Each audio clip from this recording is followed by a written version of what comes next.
ஓதக்கூடிய துஆக்கள்ல மிக முக்கியமான துஆ அது. ஃபாத்திமா ரலியல்லாஹு அன்ஹா ஒரு சிரமத்தின் போது வரும்போது அல்லாஹ்வுடைய தூதர் ஸல்லல்லாஹு அலைஹி வஸல்லம் சொன்னாங்க, யா ஃபாத்திமா, இந்த துஆவை காலையிலும் மாலையிலும் ஓது. யா ஹய்யு யா கய்யூம், உயிர் உள்ளவனே நிலையானவனே, அஸ்தகீது பிரஹ்மதிக், அஸ்தகீது பிரஹ்மதிக், உன் அருளை கொண்டு நான் பாதுகாப்பை தேடுகிறேன், பாவ மன்னிப்பை தேடுகிறேன், பாதுகாப்பை தேடுகிறேன். அஸ்தகீது பிரஹ்மதிக் அஸ்லிஹ் லீ ஷஅனி குல்ல, என்னுடைய முழுமை அனைத்தையும் சீராக்கி விடு. வலா தக்கில்னி இலா நஃப்ஸி தர்ஃபத ஐன். அல்லாஹு அக்பர்.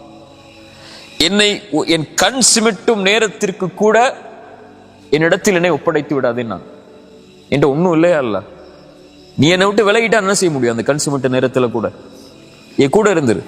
வலா தக்கில்னி இலா நஃப்ஸி தர்ஃபத ஐன். அந்த கண் சிமிட்டும் நேரத்தில் கூட அல்லாஹ் என்னை விட்டு விலகிறாத, எப்போதும் என்னோட இரு, எப்போதும் என்னோட இருந்து என்னை பாதுகாத்துக் கொண்டே இரு. இன்னல்லாஹ கரீபுன் முஜீப். சாலிஹ் அலைஹிஸ்ஸலாம் அல்லாஹ்வை பற்றி சொல்லும்போது சொன்னாங்க, அல்லாஹ் கரீப், அல்லாஹ் முஜீப். அல்லாஹ் உங்களுக்கு அருகாமையில் இருப்பவன், அல்லாஹ் உங்களுடைய அழைப்பிற்கு பதில் கொடுப்பவன். அல்லாஹ்வை எப்போ அருகாமையில் வச்சிருக்கோமோ அப்ப அல்லாஹ் அழைத்தால் பதில் அளிப்பான். அவ்வளவுதான். அல்லாஹ் அழைத்தால் பதில் அளிப்பான். வ இதா சஅலக இபாதி அன்னி ஃபஇன்னி கரீபுன். அல்லாஹ்வுடைய பெயர்கள் பண்புகள்ல ஒன்று அல்லாஹ் கரீப், அல்லாஹ் நெருக்கமானவன். நபியே, என்னுடைய அடியார்கள் என்னை பற்றி உம்மிடத்திலே கேட்டால் நபியே நீங்கள் சொல்லுங்கள், ஃபஇன்னி கரீபுன் உஜீபு தஅவத்தத் தாஇ இதா தஆன்.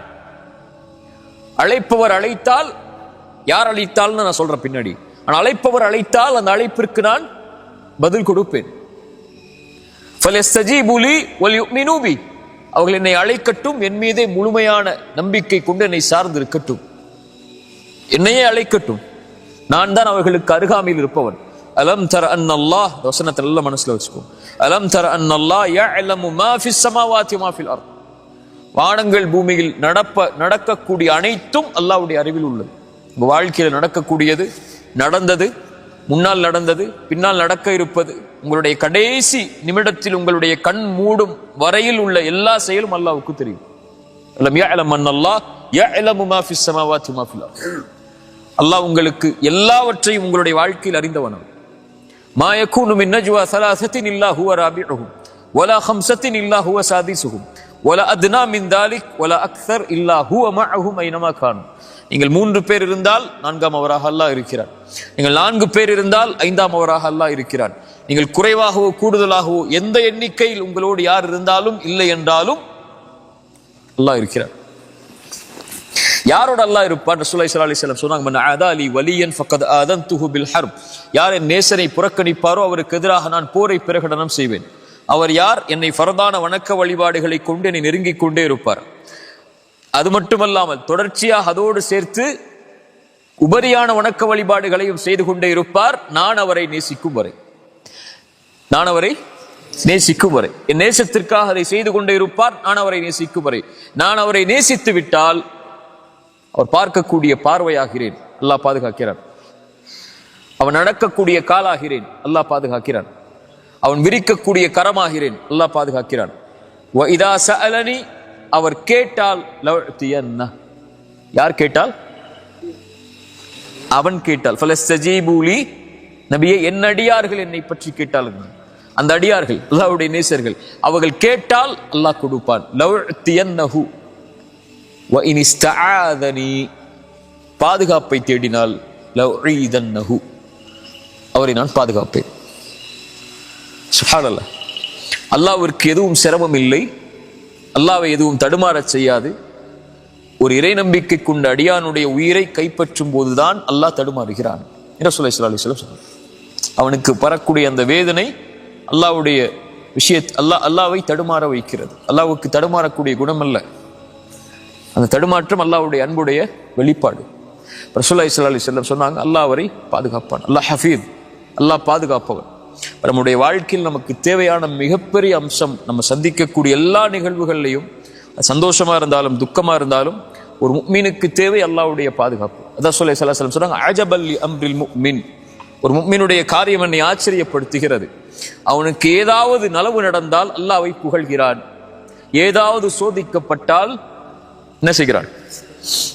அவன் பொறுமையாகிறான். என்ன பொறுமையாகிறான்? சரி, அல்லாஹ் கொடுத்துட்டான், என்ன பண்றது, பொறுமையா இருப்போன்னு இல்லை, இது அல்லாஹ்வுடைய விதி, அதை நான் ஏற்றுக்கொள்கிறேன் என்று பொறுமையாகிறான். அந்த இரண்டும் அவனுக்கு நலவாகிறது என்று சொல்ல ஸல்லல்லாஹு அலைஹி வஸல்லம் அதனால தான் சொன்னாங்க. சரியா? இந்த வாழ்க்கை நம்ம எதிர்நோக்கக்கூடிய காலம், நம்ம முன்னாடி இருக்கக்கூடிய இந்த வாழ்க்கை மிக சோதனைக்கும் சிரமங்களுக்கும் இன்னல்களுக்கும் எதிர்ப்புகளுக்கும் எல்லாவற்றுக்கும் உள்ளாகும். இதுல நீங்க யாருடைய பாதுகாப்பை எடுத்துக்கொள்ள வேண்டும் என்பது உங்களுடைய கரத்தில் தான் இருக்கு. மனிதர்களாகிய நம்ம இடத்துல எதுவும் இல்லை. இது வெறும் உடல். இதில் இருக்கக்கூடியது தஈஃபன், ரொம்ப பலகீனமான ஒரு சக்தி. அஹ்லிகல் இன்சானு தஈஃபா. இவ்வளவு பலமுள்ள ஒரு மனிதன் நினைச்சு கொண்டு இருக்கக்கூடிய ஒருத்தனுக்கு ஒரு சின்ன ஒரு காய்ச்சல் வந்தா படுத்துறான் இல்லையா? ஒரு சின்ன ஒரு நோய் வந்தா முடங்கிடுவோம். ஒரு சின்ன வலி வந்தால் அந்த வலியுடைய காரணம் உள்ள உறுப்புகளுடைய சோர்வு என்றால் அவ்வளவுதான், அவனுடைய வாழ்க்கை அதோடு முடங்கிடும். அல்லாஹ் அவனை பாதுகாக்கணும். காலையில பாதுகாக்கணும், மாலை பாதுகாக்கணும், இரவுல பாதுகாக்கணும், அவனுடைய உறக்கத்துல பாதுகாக்கணும், அவனுடைய தொழில பாதுகாக்கணும், அவனுடைய கல்வியில பாதுகாக்கணும், செல்வத்துல பாதுகாக்கணும், அவனுடைய குடும்பத்தை பாதுகாக்கணும். இவ்வளவு பாதுகாப்புக்கும் யார் அவனை அழைக்க வேண்டியிருக்கு? அல்லாஹ்வை அவன் அழைக்க வேண்டியிருக்கு. சரியா? அல்லாஹ்வுடைய பாதுகாப்பு அல்லாஹ்விடத்தில் அதிகம் நம்ம கேட்கணும். அதுதான் நம்முடைய சிரமங்கள் சோதனைகள் இருந்து நம்மளை வெளியே கொண்டு வந்து நம்முடைய வாழ்க்கையில் இருக்கக்கூடிய எல்லா விஷயங்கள்ல இருந்து நம்மளை பாதுகாக்கும். அல்லாஹ்வை நம்மளோட வச்சிருக்காம நம்ம யாரை நம்மளோட வச்சிருந்தாலும் அதுல பிரயோஜனம் இல்லை. அல்லாஹ்வை நம்மளை வச்சிருக்கோமா இல்லையா நம்முடைய செயல்பாடு தான் நமக்கு முடிவு செய்யும். ஒரே ஒரு விஷயம் இருந்தா போதும். அல்லாஹ் கேட்டுக்கோங்க, எனக்கு சொல்றேன், ஒரே ஒரு விஷயம் உங்களுடைய வாழ்க்கையில் இருந்தா போதும். அல்லாஹ் உங்களை பாதுகாத்துக்கிட்டே இருப்பான்.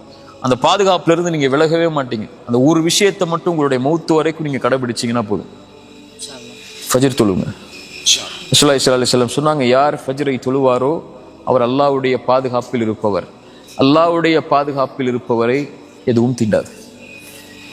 ரசூலுல்லாஹ்வுடைய வார்த்தை இல்லையா? காலையில எழுந்து அவன் அல்லாஹ்வுக்காக என்ற காலத்தை அந்த குளிருள்ள நேரத்திலையும் வெளிச்சமில்லாத அந்த நேரத்திலையும் நடந்து போய் அல்லாஹ்வுக்காக நிறைவேற்றக்கூடியவருக்கு ரசூலுல்லாஹி ஸல்லல்லாஹு அலைஹி வஸல்லம் சொன்னாங்க, யார் இரவுடைய அந்த இருள்களில் நடந்து கொண்டு பள்ளியை நோக்கி சென்று தொழுகை நிறைவேற்றுவாரோ பின்னூர் இத்தாமி யௌமல் கியாமா, மறுமையில் அவர் வெளிச்சத்தோடு வருவார்.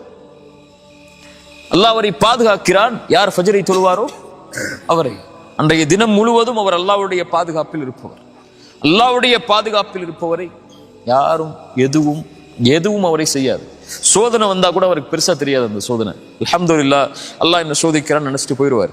குறை சொல்ல மாட்டார், கை செய்தப்பட மாட்டார், என்னடா வாழ்க்கைன்னு சொல்ல மாட்டார். அல்லாஹ் என்ன சோதிக்கிறான் அப்படின்னு சொல்லி அவர் அல்லாஹ்வுடைய விஷயத்தை பொருந்திக் கொள்வார். அஜபல் அம்ரில் முஃமின், அவருக்கு அதுவும் நலவா இருக்கும். அல்லாஹ் அவருக்கு அவர் சந்திக்கக்கூடிய சோதனையை விட சிறந்த ஒன்றை அல்லாஹ் கொடுத்துருவான். அல்லாஹ்வுடைய பாதுகாப்புல இருக்கிறவருக்கு நலவு வந்தாலும் அல்ஹம்துலில்லாஹ் அல்லாஹ் என்னை பாதுகாத்து இதை கொடுத்திருக்கிறான்னு சொல்லுவான். சரியா? அல்லாஹ்வுடைய பாதுகாப்புங்கிறது மிக முக்கியமானது. அதான் எனக்கும் உங்களுக்கும் நான் சொல்றது. அல்லாஹ்வுடைய பாதுகாப்பை கேட்டுக்கிட்டே இருக்கணும். அல்லாஹ்ட்ட யா அல்லாஹ் என்னை பாதுகாத்துரு. ரசூலுல்லாஹி ஸல்லல்லாஹு அலைஹி வஸல்லம் ஃபாத்திமா அவங்களுக்கு சொன்ன துஆ தான். மறுபடியும் சொல்றேன், யா அல்லாஹ் என்னை விட்டுறாத, என்னுடைய இடத்துல என்னை விட்டுட்டு போயிடாத. யா அல்லாஹ் என் கண் சிமிட்டுற நேரத்துல கூட என்னை விட்டுறாத, என் கூடவே இரு அப்படின்னு அல்லாஹ் இடத்துல கேட்டுக்கிட்டே இருக்கணும். அல்லாஹ் நம்மளை பாதுகாத்தான்னா நம்ம இந்த உலக வாழ்வு முழுவதும் பாதுகாக்கப்படுவோம். அல்லாஹ் நம்மளை பாதுகாத்தானா நம்முடைய மரண நேரம் பாதுகாக்கப்படும். அல்லாஹ் நம்மளை பாதுகாத்தானா கபருடைய அந்த நிலைமை பாதுகாக்கப்படும். அல்லாஹ் நம்மளை பாதுகாத்தானா மஹ்ஷர்ல எழுப்பப்படும் போது பாதுகாக்கப்படுவோம். அல்லாஹ் நம்மளை பாதுகாத்தானா அல்லாஹ் அரிசியுடைய நிழல்ல நம்மளை பாதுகாப்பான். அல்லாஹ் நம்மளை பாதுகாத்தானா மறுமையுடைய விசாரணையில் அல்லாஹ் பாதுகாப்பான். அல்லாஹ் நம்மளை பாதுகாத்தானா சிராத்துடைய பாலத்தில் அல்லாஹ் பாதுகாப்பான். அல்லாஹ் நம்மளை பாதுகாத்தானா சொர்க்கம் வரைக்கும் அல்லாஹ் நம்மளை பாதுகாத்து கொண்டு போயிடுவான். இதான் உன் இடம்னு சொல்லி அல்லாஹ் நம்மளை பாதுகாக்காமல் விட்டான்னா உலகமே ஒன்று சேர்ந்து நம்மளை பாதுகாக்க நினைச்சாலும், நமக்கு உறுதுணையா நிற்க நினைச்சாலும், நமக்கு நலவு செய்ய நினைச்சாலும் நடக்காது. சரியா?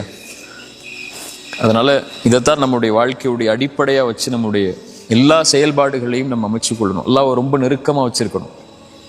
அல்லாஹ்வுடைய அந்த பலம், அல்லாஹ்வுடைய அந்த பாதுகாப்பு, அல்லாஹ்வுடைய அந்த சக்தி அசைக்க முடியாத ஒண்ணு.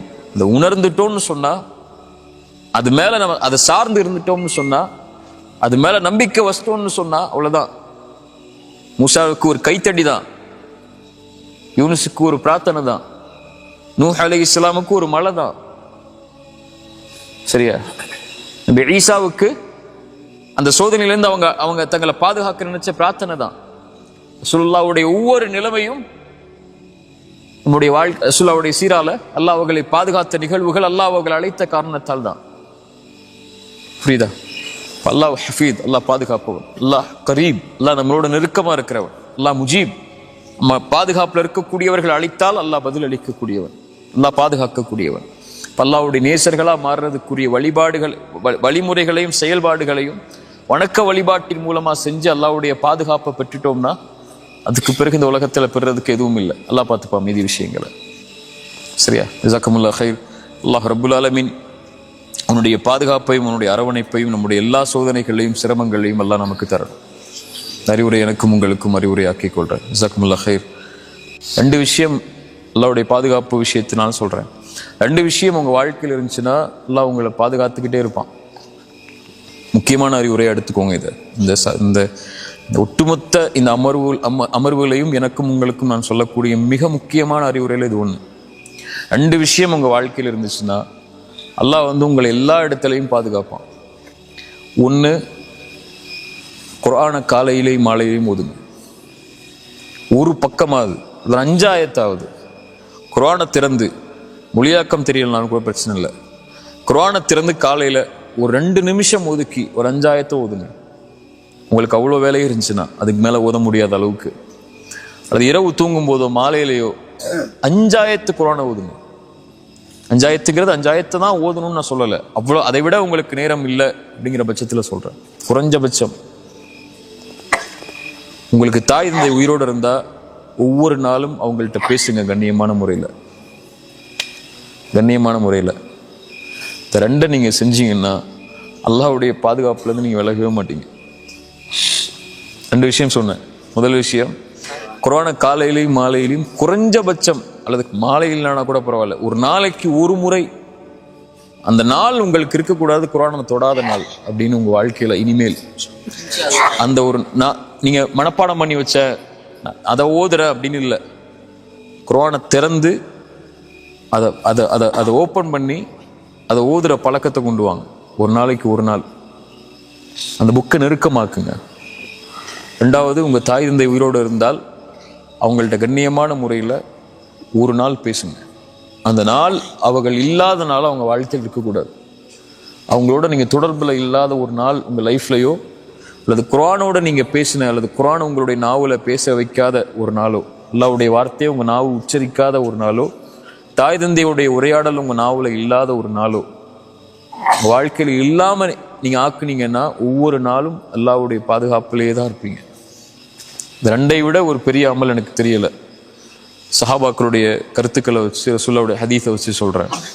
அல்லாஹ்விடத்துல ஒரு அடியானுடைய பாதுகாப்பை கொண்டு வர்றதுக்கு, அல்லாஹ் அவனை நெருக்கமாக்குறதுக்கு, அல்லாஹ்வுடைய பார்வையில் ஒரு அடியான் ஆகிறதுக்கு